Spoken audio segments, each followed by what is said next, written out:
Dear friends, physical chemistry के numerical problems हम explain कर रहे हैं। इसमें पार्ट 3 हम आज ले रहे हैं। जैसे मैंने पिछले वीडियोस में कहा, ये न्यूमेरिकल प्रॉब्लम्स जो फिज़िकल केमिस्ट्री में आती हैं वो डिग्री क्लासेस में काफ़ी यूज़फुल हैं और कॉम्पिटिटिव एग्ज़ाम्स में भी काफ़ी यूज़फुल होती है। आज इस पार्ट 3 में हम हाइजेनबर्ग अनसर्टेनिटी प्रिंसिपल को सबसे पहले लेते हैं। तो हाइजेनबर्ग अनसर्टेनिटी प्रिंसिपल की जो न्यूमेरिकल प्रॉब्लम्स है उसमें से फर्स्ट प्रॉब्लम को इस तरह से मैंने लिया है। इस प्रॉब्लम में दिया है, यदि स्थिति यानी पोजीशन में अनसर्टेनिटी अनिश्चितता 0.1 नैनोमीटर हो तो इलेक्ट्रॉन के वेग में अनसर्टेनिटी यानी अनिश्चितता को कैलकुलेट करिए या की गणना कीजिए। जो ये प्रिंसिपल है उसका जो फार्मूला है वो फार्मूला हमने इस तरह से लर्न किया है, that is delta X into delta P is equal to H upon 4 pi. यहाँ डेल्टा एक्स जो है वो स्थिति में अनिश्चितता है और डेल्टा पी जो है वो संवेग में अनिश्चितता है। इस प्रॉब्लम में अपने को स्थिति में अनिश्चितता 0.1 नैनोमीटर दे रखी है। It means delta X is equal to 0.1 nanometre. 1 nanometre जो है that is equal to 10⁻⁹ metre होता है। तो हम इसको मीटर में कन्वर्ट कर दें तो ये हो गया 0.1 इंटू 10⁻⁹ मीटर। या हम इसको यहाँ से इस डेसिमल को हटा दें तो ये delta X is equal to बन जाएगा 1 इंटू 10⁻⁻10 मीटर, यानी 10⁻⁻10 मीटर जो है वो डेल्टा एक्स हो गई, ये स्थिति में अनिश्चितता हो गई। इस न्यूमेरिकल में प्लैंक कांस्टेंट इसकी वैल्यू जैसे हमें अब तक याद हो गई है, h is equal to 6.62 into 10⁻34। हम यहाँ पे -34 लेंगे क्योंकि ऊपर हमने मीटर यूनिट्स ली हैं, तो ये 10⁻34 जो है वो जूल सेकेंड में आ जाएगा। तो Planck constant 6.62 into 10⁻34 joule second. और यहाँ mass of the electron 9.1 into 10⁻31 kilogram में आ जाएगा। जिस तरह से हमने पहले अर्ग को डिफाइन किया था वैसे हम जूल को डिफाइन कर सकते हैं। जूल जो है वो होता है किलोग्राम मीटर स्क्वायर पर सेकेंड स्क्वायर। अब हम यहाँ हमें जो है वेग में अनिश्चितता निकालनी है, तो हम इस फॉर्मूले को थोड़ा चेंज कर देते हैं। तो हम इसको ये लिख सकते हैं डेल्टा एक्स इंटू ये जो डेल्टा पी है यानी संवेग में अनिश्चितता, उसकी जगह हमें पता है संवेग जो होता है वो मास इंटू वेलोसिटी होता है। तो हम ये लिख दें delta X into M into delta V is equal to H upon 4 पाई।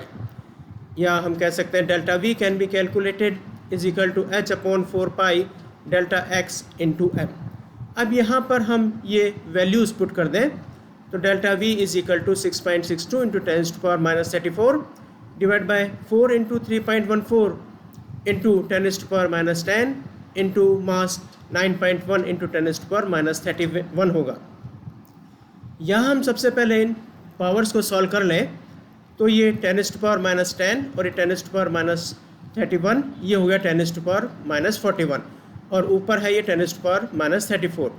अब जो फिगर बचे 6.62 डिवाइड बाई 4 इंटू 3.14 इंटू 9.1 ये हमने यहाँ पर लिख दिया। अब ये हो जाएगा 6.62, इन सब को सॉल्व कर लें तो ये हो जाएगा 12.56, इन दोनों को मल्टीप्लाई किया अगेन आगे मल्टीप्लाई बाय 9.1 ये हो गया 9.1। पावर को हम सॉल्व कर लें 10⁻41 को हम ऊपर ले जाएं तो पॉजिटिव हो जाएगी, तो यहाँ ऊपर बच जाएगी 10⁻7।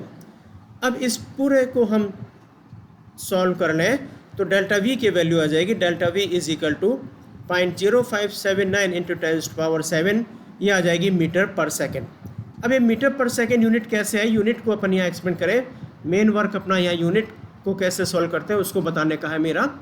तो यूनिट के लिए हम ये लिख दें जो प्लैंक कांस्टेंट है उसकी यूनिट हमने लिख दी, जूल की जगह हमने लिख दिया किलोग्राम मीटर स्क्वायर पर सेकेंड स्क्वायर, और आगे जो है वो सेकेंड है तो वो हमने यहाँ सेकेंड लिख दिया।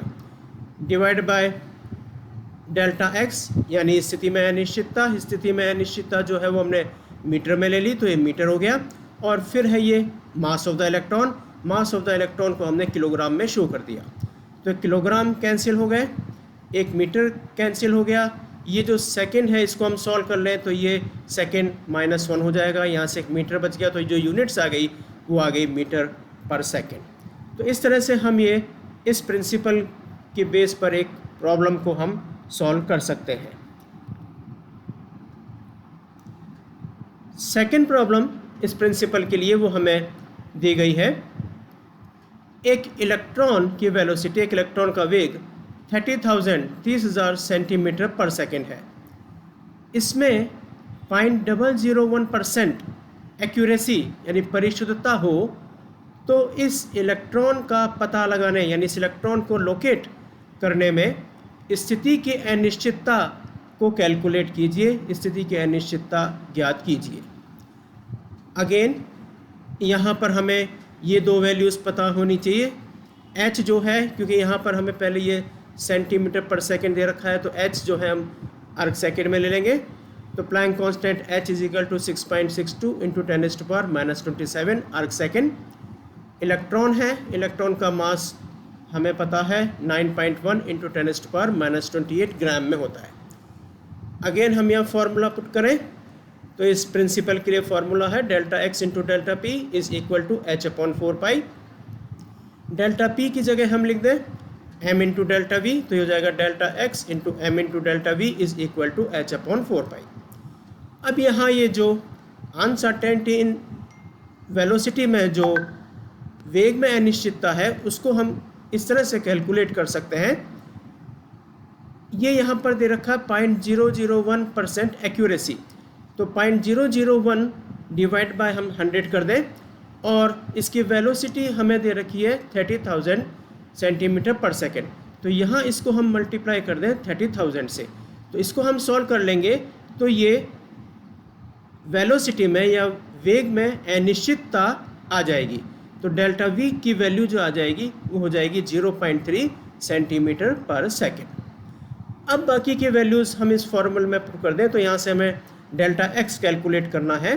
तो delta x is equal to h/4π और यहीं पर हम ले जाएं इसको m इंटू डेल्टा वी। इन सब की वैल्यू हम यहाँ रख दें, h की जगह हम कर दें 6.62 into 10⁻⁻27 divide by 4 into pi की वैल्यू रख दें 3.14, मास 9.1 इंटू 10⁻⁻28 और डेल्टा वी यहाँ हमने कैलकुलेट कर ली वो है 0.3। ये जो आंसर आएगा उसकी यूनिट्स होगी सेंटीमीटर। हम सबसे पहले इसको सॉल्व करें तो ये हो गया 6.62 divide by 4 into 3.14 into 9.1 into 0.3। Power को सॉल्व कर लें, 10⁻⁻28 को ऊपर ले गए, पॉजिटिव हो गया तो ऊपर 10 बच गए, 10⁻1 बच गई। इसको हम अगेन सॉल्व करें तो 6.62 इस वैल्यू को हम मल्टीप्लाई कर दें तो मल्टीप्लाई होकर आती है 34.288 इंटू 10⁻1। अगेन इसको हम सॉल्व करें तो ये वैल्यू आ जाएगी 0.1930 इंटू 10⁻1 और वी कैन से ये आ जाएगा 1.930 सेंटीमीटर। तो यहाँ डेल्टा x की जो वैल्यू आ जाएगी वो 1.930 सेंटीमीटर आ जाएगी। ये जो यूनिट सेंटीमीटर आई वो हम वैसे ही कैलकुलेट कर सकते हैं जैसे मैंने प्रीवियस एग्जांपल में लिया है। यहाँ h की यूनिट्स रख देंगे और मास की यूनिट्स रख देंगे और जो वेलोसिटी है उसकी यूनिट्स रख देंगे, तो हमें फाइनल यूनिट जो है वो सेंटीमीटर में आ जाएगी। इस तरह से ये हाइजेनबर्ग अनसर्टेनिटी प्रिंसिपल पर दो न्यूमेरिकल बेस्ड हैं जो जनरली एग्ज़ाम्स में ये पूछे जाते हैं। Thank you.